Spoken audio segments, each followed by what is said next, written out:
Good morning! Today is Wednesday. Tayo ay on the way sa ating trabaho.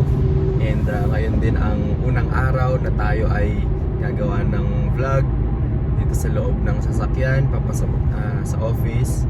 Hindi natin alam kung anong sasabihin natin, but we just want to start doing this dahil hindi naman talaga tayo sanay na gawin ang mga bagay na to, pero gusto nating gawin kung ano ba yung nagpapasaya sa atin. Marami tayong gustong gawin sa buhay, kaya lang ang dami rin naman nating dahilan para ito ay hindi gawin. Tapos ang mangyayari niyan, lilipas ang ilang taon na maiisip tayo na sayang, kung siguro kung ginawa ko to noon pa, baka may nabago rin sa buhay ko. Sa totoo lang, ang pinakakalaban talaga natin ay ang ating sarili.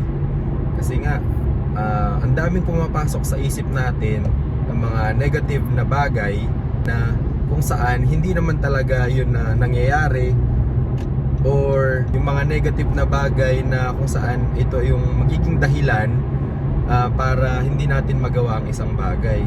Tulad nito, hindi naman talaga tayo sanay maggawa ng mga video. At kung iisipin ko na nakakahiya, tapos ano bang sasabihin ng ibang tao, o kaya wala naman akong maishishare na maganda sa mga tao, so mauuwi lang talaga tayo sa wag na nating gawin. Pero naniniwala naman ako na kapag may gusto kang gawin, ang pinakamahirap na parte dyan ay yung pagsisimula. Dahil una, hindi ka pa sanay sa bagay na iyon, wala ka pang experience. Kaya nga kailangan mo lang talagang magsimula. Hindi mo kailangan maging perpekto sa iyong sasabihin. Hindi mo kailangan maging eksperto sa bagay na iyon, kasi along the way ay matututo ka naman eh. So magsimula ka lang ng magsimula, kahit na hindi ka pa gaanong magaling. At least sa iyong pagsisimula at habang ginagawa mo yan, unti-unti kang natututo at gumagaling sa bagay na yan. Huwag mong isipin yung mga kakulangan mo, kundi kung ano yung meron ka, dun ka magsimula. Katulad nitong ginagawa ko ngayon, gusto ko talagang mag-encourage sa aking mga kapwa. And alam ko na hindi madali bilang isang OFW. Sa mga kapwa ko OFW, hindi madali na magtrabaho tayo na malayo sa ating pamilya. Kaya gusto kong i-encourage yung mga kapwa ko OFW na magtiis lang, trabaho lang. Alam ko na ginagawa natin ito para sa ating mga mahal sa buhay. And hindi naman tayo pababayaan ng Panginoon. Gusto ko ring i-encourage yung mga taong may gustong gawin sa buhay, pangarap sa buhay, na hindi nila alam kung paano ito sisimulan. Dahil nga natatakot sila sa kung anong pwedeng sabihin ng iba sa kanila, tsaka hindi nila alam kung paano ito gagawin. So ito, pinapakita ko po sa inyo na hindi rin ako magaling sa bagay na ito. Wala rin akong magandang mga gamit, pero nandoon yung desire ko na magsimula. So itong video nga na ito, galaw ng galaw yung camera. Hindi ako marunong mag set up. Wala rin naman akong naihandang speech o script, pero doon naman tayo natututo eh. So siguro balang araw magiging maayos din itong setup natin, at yung ating pananalita ay hindi na magiging utal-utal. So yun po yung nais kong sabihin, na hindi kailangan maging perpekto ka sa simula o marunong ka na kaagad. Naniniwala ako na yung mga magagaling, mga nagtagumpay na sa kani-kanilang mga larangan, ay nagsimula rin naman sa hindi sila magaling. Kumbaga sila ay mga nagsimula bilang baguhan, Pero as they do it, as they progress, nandoon yung kanilang improvement sa kanilang ginagawa. Kaya simulan mo lang yan kung ano yung gusto mong gawin. Kasi itong 2025, napakabilis lang, July na naman. Hahayaan mo ba na matapos lang tong taon na ito na hindi mo nagawa yung gusto mong gawin? Isipin mo to ha, habang yung iba ay nagsisimula na, ikaw nag-iisip pa rin. Habang yung iba ay nagtatagumpay na, ikaw nagpaplano pa rin. So hanggang kailan ka mag-iisip? Hanggang kailan ka magpaplano? Wala naman pong nagtagumpay sa pagpaplano lang o sa pag-iisip. Meron silang ginawang aksyon para ma-execute o masimulan yung kanilang mga pinaplano. Hindi naman nanatili lang na eto na yung gusto kong gawin, tapos lumipas na yung isang buwan o isang taon na nanatili lang sila sa pag-iisip, pagpaplano. So sinasabi ko lang po ito para encourage po ang bawat isa na gawin mo lang yan. Hindi mahalaga na magaling ka na o marunong ka na, basta gawin mo lang yan. Matututo ka rin along the way. And kung iisipin mo lang yung mga wala ka, yung mga kakulangan mo, hindi ka talaga makakapagsimula. So kesyo wala akong ganito, wala akong ganyan. Ako nga cellphone lang, pinindot ko lang naman yung play, tapos nagdadaldal na ako rito. So kung ano yung meron ka, dun ka na magsimula. And just to share, ako rin ay may mga kakulangan, yung mga struggles ko rin para gawin ito. Una, meron akong full-time job. Tapos umaalis ako ng bahay 6 AM. So alas 5 o 5:30 ako babangon. Napakaaga, tapos 6 AM papasok. Tapos maghapon na yon. Ang alis ko sa office ay 4 PM and makakarating ako sa bahay at least or minimum 5 PM. Tapos pag uwi ko pa, hindi naman ako makakapag-video, makakapag-vlog agad kasi nga meron po akong 2 years old na anak. So pagka ganung edad pa naman ay talagang napaka-hyper, napaka-active at naghahanap siya lagi ng kalaro. So hindi mo naman pwedeng sabihin na pagod ako anak, bukas na lang, or sa susunod na lang magpapahinga muna si daddy. Hindi yun maiintindihan ng bata kasi nga maghapon siyang naghintay sa iyo and nag-expect o siguro naghahangad din siya na makabanding ka niya sa iyong pag-uwi, makalaro ka niya. Kaya hindi madali magkaroon din ng toddler. Kaya as much as possible, kahit pagod tayo, ay we make sure na naglalaan tayo ng oras sa kanila upang sila nga ay makabanding, makalaro. Kasi napakabilis ng panahon hindi mo alam, 2 years old sila ngayon. Parang hindi mo namamalayan, mamaya nag-aaral na yan, mamaya malaki na yan, hindi na siya clingy sa iyo na gusto ka laging kalaro. Baka darating din yung time na nasa mga kaibigan na niya yan. So habang may pagkakataon pa, samantalahin na natin na makapag-enjoy, makapag-banding kasama sila. And yun yung isang struggle ko sa buhay, na meron akong anak and may full-time job. So saan ko isisingit yung paggawa ko ng video?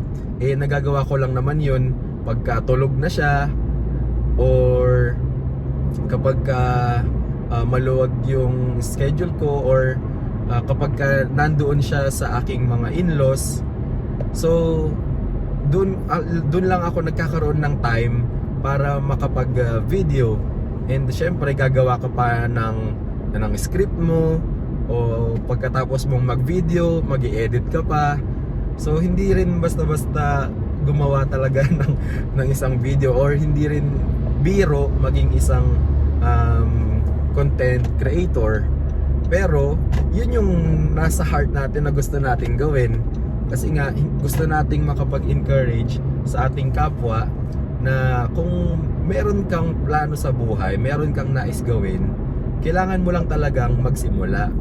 Hayaan mo na ang results sa Panginoon, kung ito ba ay kanyang pagpapalain. Basta gawin mo lang, kumilos ka lang. Ayaw ng Diyos ng tatamad-tamad na ang daming dahilan. Sabi nga, ang greatest ability daw is yung availability. So kailangan mong maging available. So you have to make time sa mga gusto mong gawin, hindi yung make excuses. Kasi yung mga nagtagumpay na, kung sila ay paladahilan, hindi nila mararating kung nasaan sila ngayon. Katulad nung may-ari ng Jollibee, di ba? Kung nagplano lang siya na plano kong magtayo ng isang kainan, kung hindi naman yun ginawa o sinimulan, edi wala na sanang Jollibee ngayon, di ba? So nagsimula lang din naman sila sa maliit. Kaya magsimula ka lang din sa kung anong kaya mong gawin, anong meron ka, and tuloy-tuloy ka lang. Huwag kang magsawa. Kung sinimulan mo na yan, ituloy-tuloy mo, dahil hindi porket hindi mo nakikita yung resulta na nais mong makita ay titigil ka na. And hayaan mo lang kung anong sasabihin ng iba sa iyo, basta magpatuloy ka lang. So ayun, malayo pa tayo sa opisina. Na-stuck ako ngayon sa traffic. Ito nga pala, ito yung pinaka perfect na time para sa akin para mag-video. Kasi every morning ang biyahe ko ay 1 hour papunta ng office. Tuloy-tuloy yun na pag walang traffic, 1 hour yun. Medyo malayo talaga yung office ko sa bahay. And ganun din sa pauwi. Kaya ito yung time na pwede kong gamitin para makapag-video. So laging may time kung gugustuhin naman natin, no? Laging may paraan. Kung sasabihin natin na busy ako sa maghapon, pagod na ako pag-uwi, wala na akong lakas, gusto ko na lang ipahinga ito, itulog kasi may trabaho pa ako kinabukasan, ganyan at ganyan na lang din ang magiging cycle ng buhay mo. Alam ko naman na bilang isang empleyado ay hindi rin naman ganoon kadali na umasenso, kasi nga yung sahod natin, kahit na magkano pa yan, ay yung parte niyan ay mapupunta sa ating mga mahal sa buhay sa Pilipinas. Tapos yung mga bayarin natin dito sa kung saan tayo nakatira, yung upa natin, yung mga pang grocery, and yung iba pang mga bagay na kailangan nating bilhin o bayaran.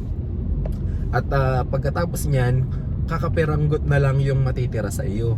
So hindi talaga madali bilang isang empleyado na umasenso at marating natin yung kung ano man yung pangarap nating estado sa buhay. Kaya nga ang sinasabi ko ay kailangan nating maghanap ng oras, at yung mindset natin kailangan nating baguhin, na yung pagdadahilan na pagod na ako, wala na akong lakas pag-uwi, magpapahinga na lang ako. So kailangan natin yung baguhin kung gusto nating mabago rin yung ating sitwasyon. At marami namang pwedeng paraan kung gugustuhin talaga natin. Katulad nito, meron akong bakanting oras ngayon papasok sa trabaho, at ganun din mamaya sa pag-uwi. So kung hindi ko to gagamitin at sasabihin ko na nakakahiya, anong sasabihin ko dito sa harap ng video, sa harap ng cellphone? So ayun, yung introduction ko kanina, di ba, nauutal-utal pa ako, hindi ko alam sasabihin ko. Pero ganun talaga sa simula. Ang pinakamahalaga niyan, magsimula ka lang. Yun na yun. Basta magsimula ka lang. Tapos wag kang titigil, araw-arawin mo kung kaya mo. Tapos hindi mo namamalayan ay unti-unti ka na palang nag-i-improve, na parang sanay na sanay ka na sa ginagawa mo, na kahit nakapikit. Katulad ng mga gumagawa ng cake, 'di ba? Siyempre may mga sukat yan, hindi mo naman basta-basta yan gagawin. Kailangan pag-aralan mong mabuti. Pero as they do it, na habang ginagawa nila ito, nasasanay na sila, 'di ba? Ang gaganda nga ng mga ginagawa nila ang gagandang tataas ng mga layers. So nagsimula rin naman sila sa hindi nila alam yun kung paano gawin. Pero dahil nga gusto nila yung ginagawa nila, pinag-aralan nila ito, naglaan sila ng oras, at hindi sila tumigil hanggang sa ayun, natutunan nila, at they turned that passion into business. And ayun, na kahit papaano ay nabago nito yung kanilang buhay. So pwede naman, posible naman nating maabot yung mga pangarap natin sa buhay.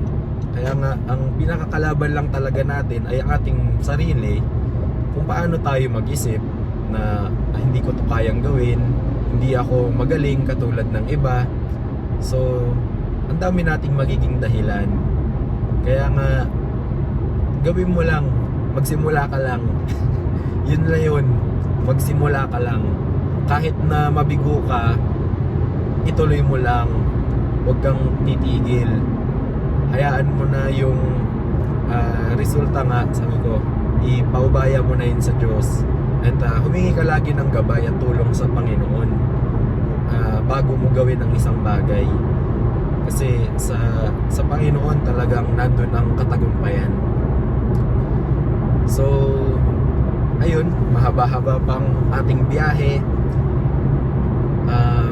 Ang pinaka message ko lang for today sa mga makikinig ay magsimula ka lang. Yun lang yun. Huwag mong hayaan na matapos itong 2025 na hindi mo nagawa yung gusto mong gawin. In fact, ito nga, hindi natin alam kung meron bang makikinig. Kasi hindi naman tayo sikat. And sino ba tayo para pakinggan, di ba? Pero kung after tayo sa mga views, sa like, and yung mga good positive comments, darating din yung time na mananawa tayo, na madi-discourage tayo, lalo na kung wala namang nanonood. Kung iisipin ko na wala namang nanonood, wala namang nagla-like, wala namang nagbibigay ng magandang comment, so darating yung time na madi-discourage tayo. Kasi nga after tayo sa approval ng iba na makukuha natin from the others nga, na ang daming nanonood, so wag nating hayaan na maging factor yon para tumigil tayo sa ating ginagawa. Tuloy-tuloy nga lang consistency. Kahit na may manood sa ginagawa natin o wala, ituloy mo lang. Kasi nga this is for you, para ma-improve yung sarili mo, and ma-experience yan. Napakahalaga po nun, yung ma-experience mo talaga kung ano yung gusto mong gawin. So how will you able to do it? So kailangan mo lang talagang gawin. Kasi kung sasabihin ko gusto kong mag-vlog papunta ng office, hindi ko naman ginagawa, paano ko yun ma-experience? Kaya ayun, salamat sa Panginoon for giving me the courage and the time, the opportunity na masimulan ko yung gusto kong gawin. So ano ba yung ibang benefits naman na ginagawa natin kahit na hindi tayo panoorin ng iba, or sumikat, or makakuha ng maraming likes, and positive or good feedback or comments sa iba. So una, na-improve yung skills natin, na nawawala yung hiya natin. And then pangalawa, kung hindi man ito mapanood ng maraming tao, siguro naman ay mapapanood ito ng anak mo in the future. And mapapanood ka nila, ganyan pala si daddy nung bata-bata pa siya, nung kanyang time na nagsisimula sa pagbablog. Hindi rin pala siya magaling. Ang dami niyang pagkakamali, ang dami niyang dead air, nauutal siya. So nakikita ng mga anak mo kung paano ka nagsimula, and hindi natin alam, di ba?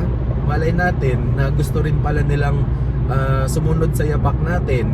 So magiging example tayo sa kanila na, anak, hindi mo kailangan maging magaling sa simula. Gawin mo lang. Tignan mo si daddy mo, hindi rin naman siya magaling, hindi siya marunong, pero meron siyang yung heart na magsimula. Nandun yung passion niya to do it kahit na hindi siya magaling.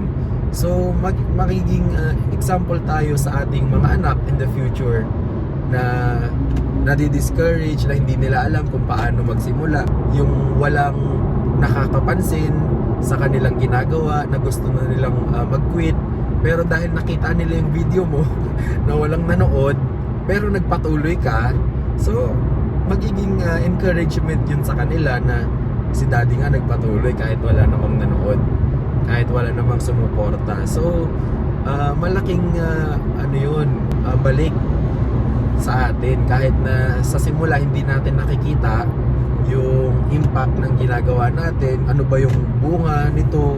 Nagpapagod lang naman ako, wala naman nakikinig, wala naman nanonood.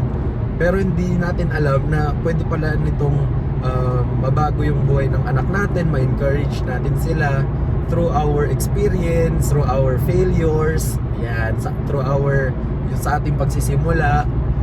So magiging example tayo sa ating mga anak, and hindi natin alam, di ba? Ganun din sa ating mga grandchildren. Ay, ganyan pala si lolo nung kanyang kabataan, nung bata-bata pa siya, ganyan pala siya magsalita. Yan pala yung purpose niya, yun pala yung gusto niyang gawin sa buhay, to encourage others, di ba? Somehow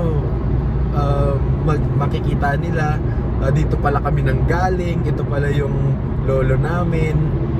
So do something na ikaka-proud ng yung mga silent lahi yung mga next generation sa iyo. So something na pag napanood nila o nakita nila, ay they will be proud na yan, lolo ko yan, o diba? So hindi mahalaga na kung hindi mo man makuha ngayon sa time mo yung ninanais mong results para sa sarili mo. So isipin mo lagi yung long term, na kung ano yung posibleng maging resulta o bunga nito in the future. Huwag kang tumingin sa present, kasi nga pwede kang ma-distract and ma-discourage, lalo na pagka walang sumusuporta sa iyo, walang nakakakita sa ginagawa mo. So tuloy-tuloy mo lang yan. Hindi mo alam kung sino yung pwedeng maabot ng video mo, lalo na ngayon, itong video na ito, hindi natin alam kung saan ito pwede makarating. So ganoon na ka-powerful ngayon ang technology, ang social media. Kaya ituloy mo lang yung ginagawa mo. Kung hindi ka pa nagsisimula, magsimula ka na. Huwag mo nang antayin pa na gumaling ka o maging marunong ka sa isang bagay para makapagsimula. So kahit na hindi ka magaling katulad ko, maraming makaka-relate sa iyo. Kasi nga marami namang katulad ko na hindi rin magaling ngayon, pero may pangarap, may ambisyon na na mabago rin yung buhay, na magkaroon ng pagbabago sa kanilang buhay, sa kanilang mga ginagawa. Pero natatakot silang simulan or gawin ito. Kaya naway sa ating ginagawa ngayon na may pakita natin na gawin mo lang yan. Gawin mo lang yan, kapatid. Layo pa ng biyahe natin. Nandito pa lang tayo sa kalagitnaan, halfway papunta sa office. Pero so far nag-e-enjoy naman ako sa ginagawa ko. Noong una kanina, hindi ko alam paano ko ba to isi-set up kasi nga hindi kung nakikita nyo ngayon maalugo itong camera, itong video. So hindi ko talaga siya maayos, and umandar na ako. Kaya ang hirap ng tumigil kasi nandito tayo ngayon sa highway. So wala na, sabi ko, wala na, ito na yun. Para bang it's now or never. Kasi kung sasabihin, kung iisipin ko na naman na ano ba yan, ang gulo-gulo naman, paano yan, edi ang pangit ng kalalabasan yan, hindi maayos yung pagkakaset up. So kung ganun yung mentality ko kanina, malamang wala na naman ako nagawa ngayon. And sasabihin ko, bukas na nga lang pag maayos na yung pagkaka-set up ko.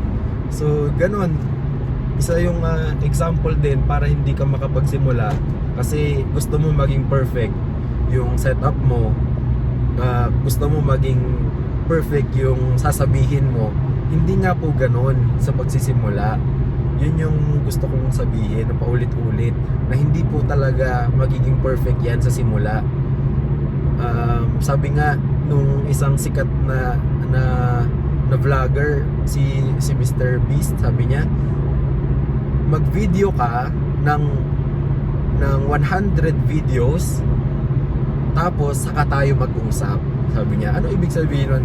Ang ibig niya sabihin, sa loob ng 100 videos mo, walang manonood sa'yo. Tsaka pangit yung mga gagawin mong videos. Kasi based on his experiences, na walang kwenta nga yung mga una niyang mga videos. Kaya nga, ang ibig niyang sabihin, gumawa ka ng maraming video, maging consistent ka sa pag-upload, and kung ano man yung ginagawa mo, maging consistent ka dyan. Then, yun nga, sabi niya, saka tayo mag-uusap. Ibig sabihin, meron ka ng sapat na experience. Pag naka 100 videos ka, siguro naman, hindi na ganito, di ba? Na magulo yung setup, tapos yung mga sinasabi natin ay pautal-utal. So, ayun nga, consistency. Yan, napakahalaga niyan. After nang mong makapag-execute sa gusto mong gawin, sa pangarap mo, so yun na, yung consistency na. Huwag ka nang tumigil. Tuloy-tuloy mo na yan. Wala nang atrasan. Never quit. Don't quit. So, ayun na yun. Pagka nahihirapan kang, darating din kasi yung time na mawawalan ka na ng gana.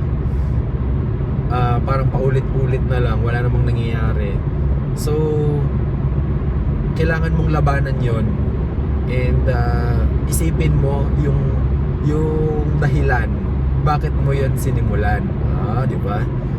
Pagka inisip mo yon na gusto kong makapag inspire somehow sa aking kapwa na magsimula sila kahit hindi sila magaling, na makapag-encourage sa mga nahihiya, sa mga natatakot na lumabas sa kanilang comfort zone. Pagka iisipin mo yon, manunumbalik yung fire na meron ka. Katulad nito, yung eagerness ko na makapag-video.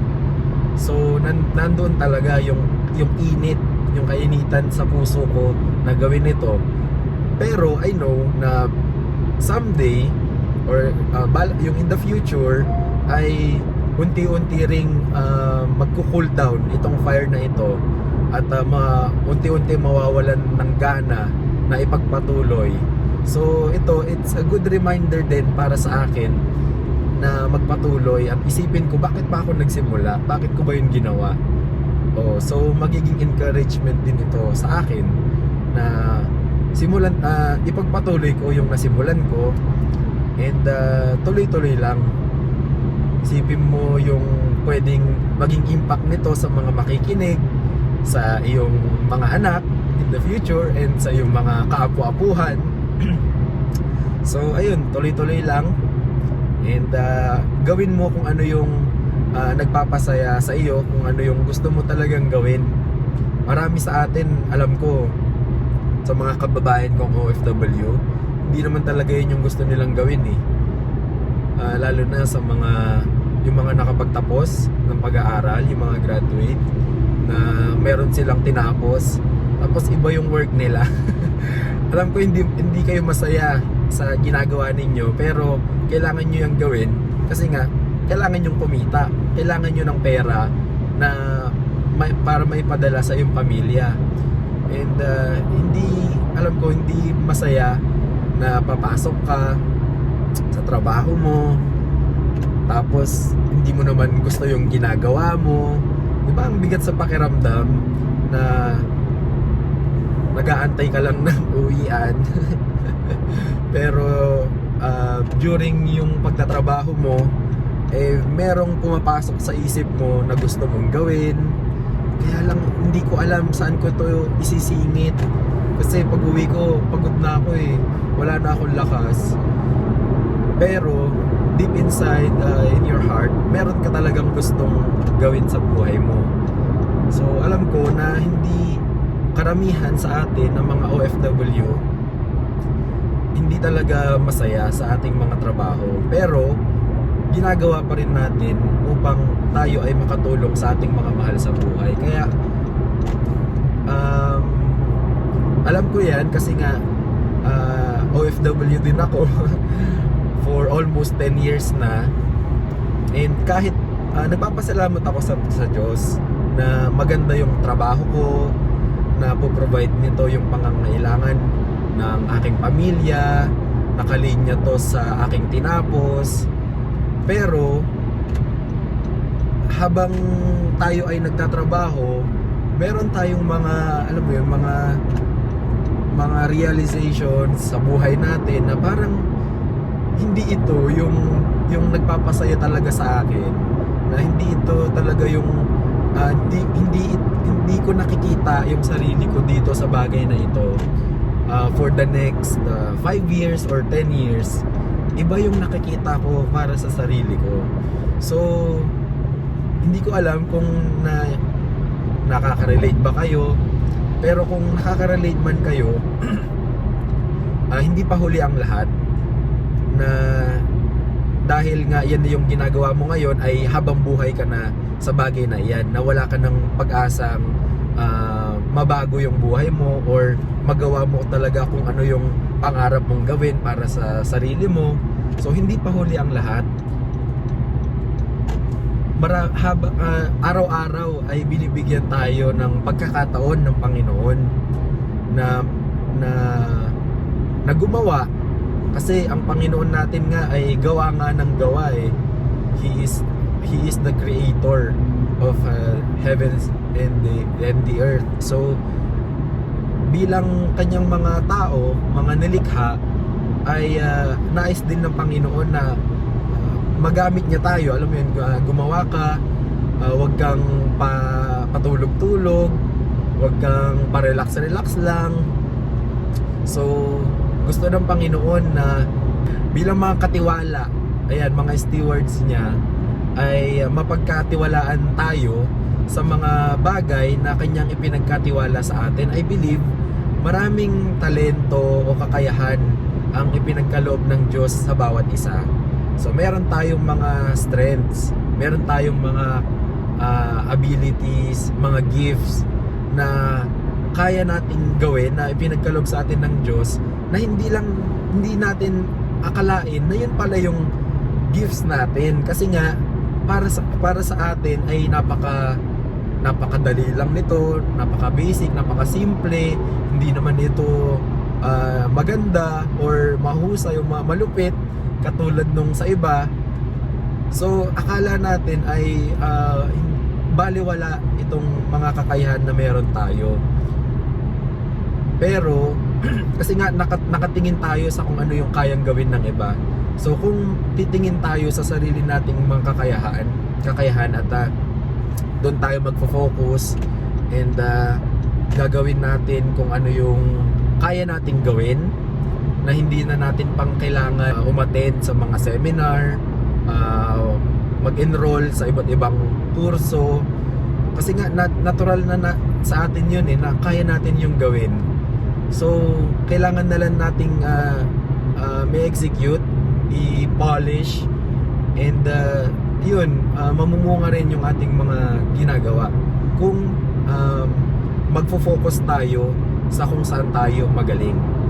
Wag nating pipilitin na gawin yung ginagawa nga ng iba, kasi hindi natin strength yun Doon na tayo sa strength natin, kung saan tayo mahusay, kung ano yung natural lang para sa atin, and at the same time masaya tayo habang ginagawa ito. Kung yun ang gagawin natin, naniniwala naman ako na magkakaroon din ng magandang bunga o resulta yung ating mga ginagawa.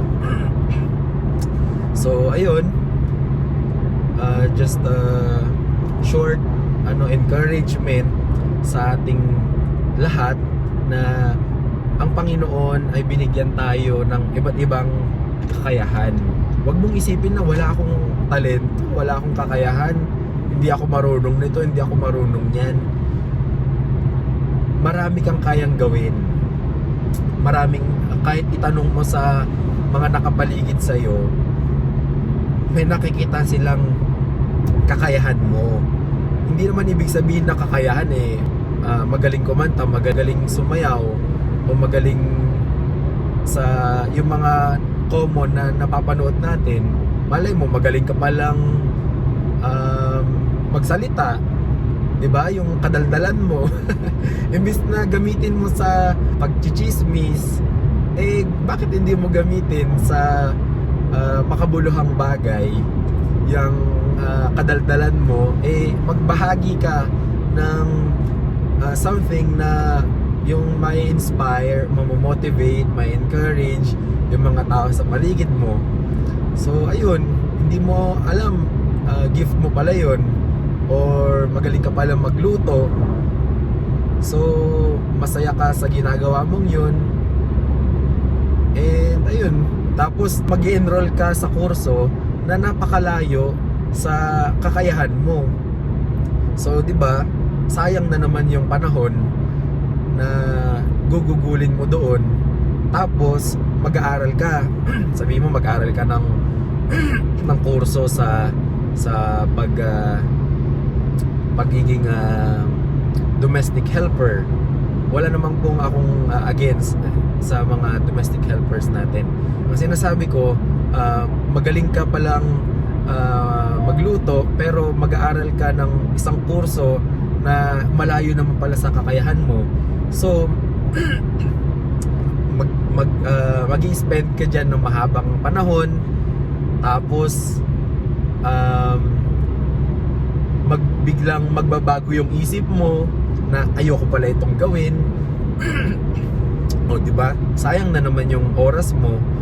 So kung sinimulan mo na sa bagay na gusto mo talagang gawin, kung saan ka masaya and kung saan ka komportableng gawin, yan. Kasi nga para sa iyo madali lang yan, marunong kang kaya mo yang gawin kahit na nakapikit ka na. So kahit hindi ka na mag-enroll, kahit na hindi ka na umattend sa seminar, kaya mo na yang gawin, makakapagsimula ka na. So bakit hindi yun ang i-pursue mo, 'di ba? Doon sa available naman na kaya mo na siyang simulan o kaya mo nang gawin. So ayun, magsimula tayo sa kung saan tayo masaya. Magsimula tayo sa maliit, 'di ba? Sa simple lang, yung kaya na natin siyang gawin ngayon o mamaya. So wag nang mag-isip pa na kailangan mo pa ng ganito, ganyan. Hindi na, gawin mo na agad yan. At tuloy-tuloy lang. So nagpapasalamat ako sa Panginoon dahil binigyan niya ako ng kakayahan, ng desire, ng desire na na magawa ito at hindi mapangunahan ng hiya o takot.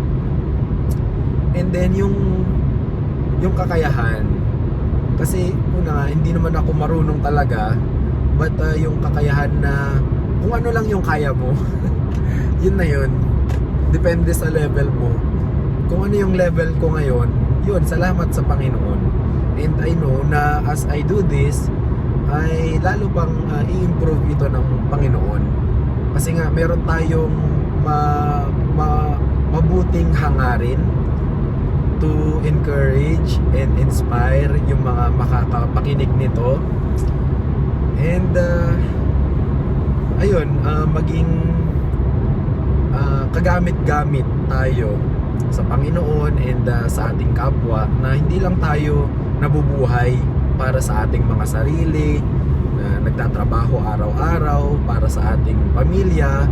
So wala namang masama doon, pero kung meron kang pangarap beyond for yourself and para sa iyong pamilya, lalo na yung makatulong ka sa kapwa mo, so I believe tutulungan ka ng Panginoon.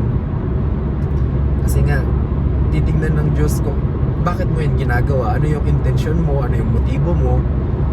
So dahil kung makikita ng Panginoon na meron kang malinis na hangarin, na intensyon, ay siya mismo ang tutulong sa iyo.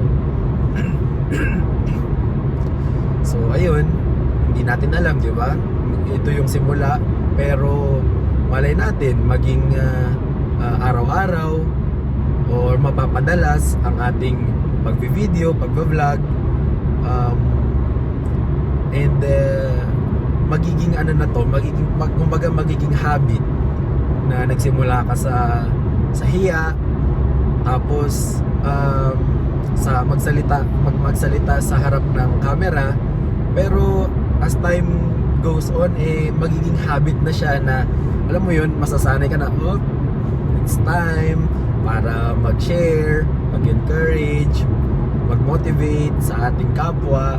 So kung maghahanap-hanapin mo na siya, so yun naman yung nais natin, na maging masanay tayo sa mga ganitong bagay, na kumbaga yung hiya natin ay unti-unting mawawala.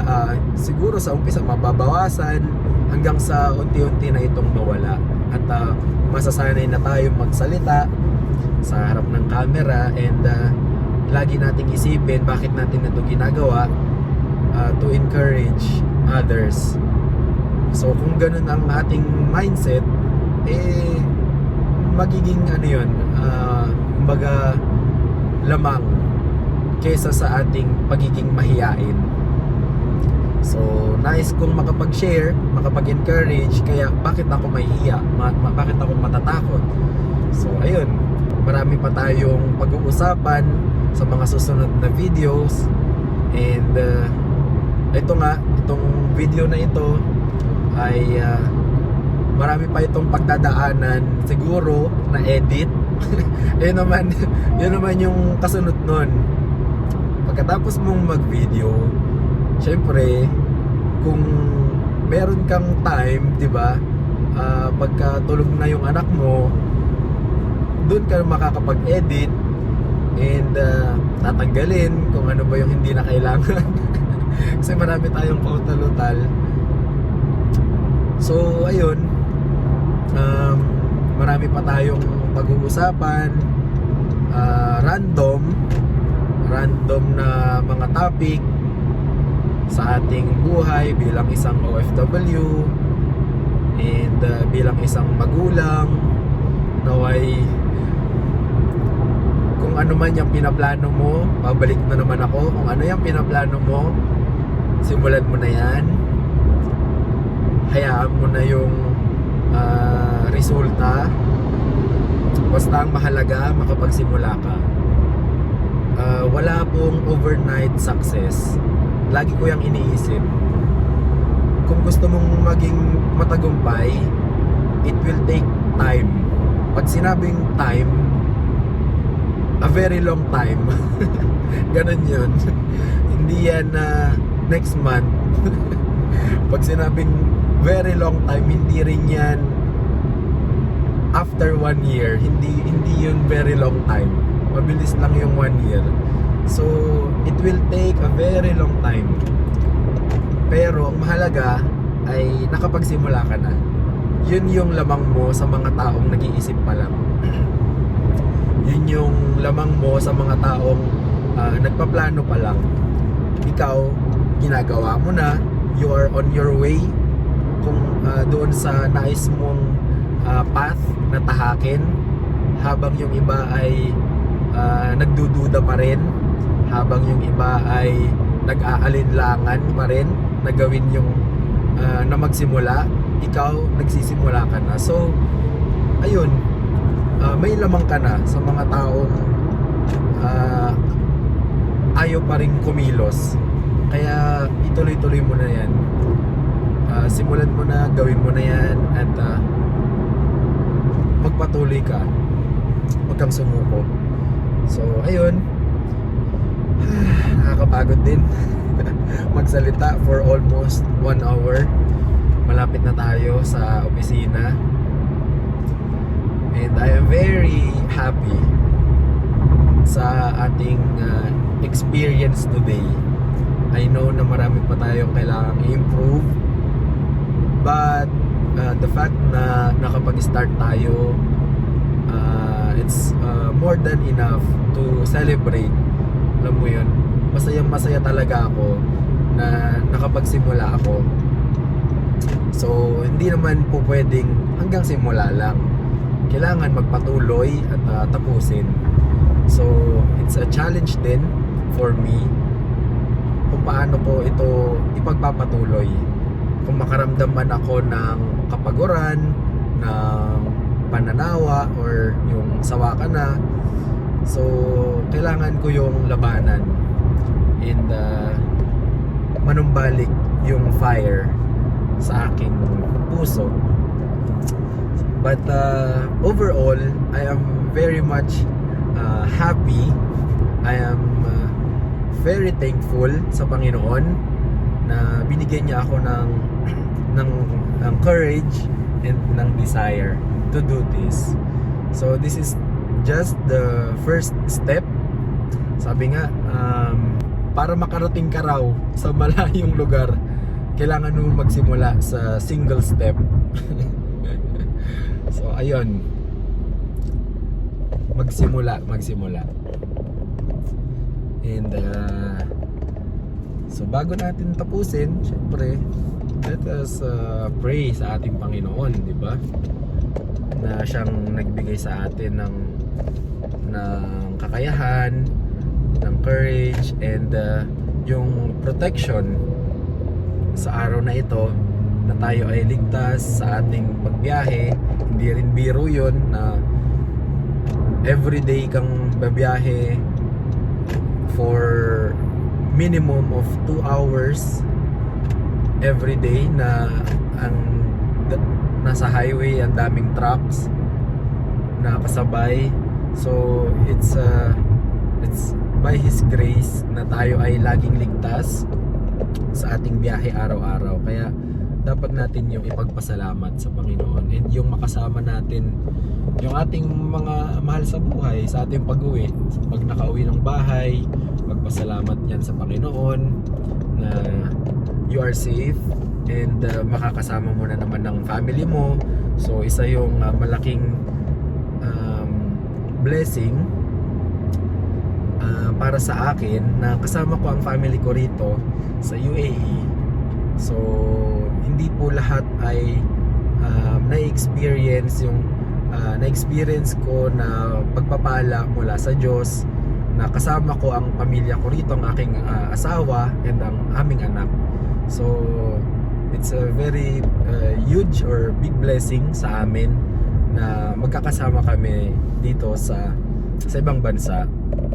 So for that, we need to give thanks to the Lord.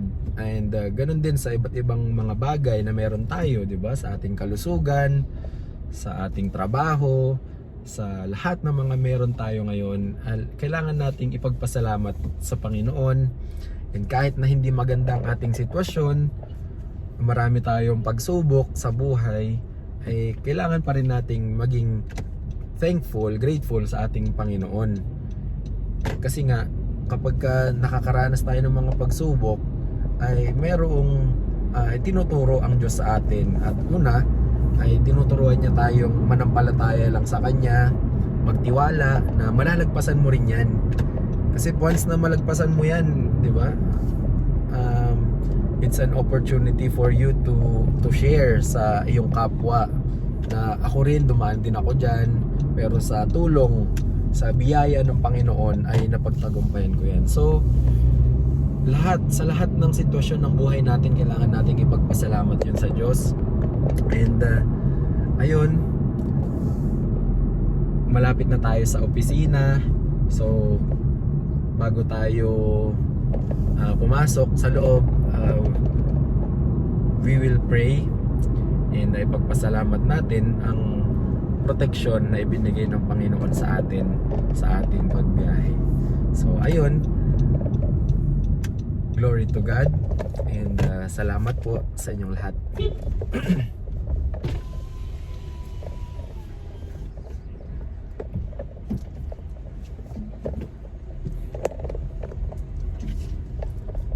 Yun, magpapark na tayo.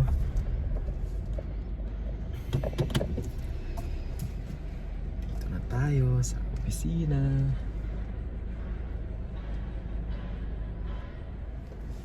Yan.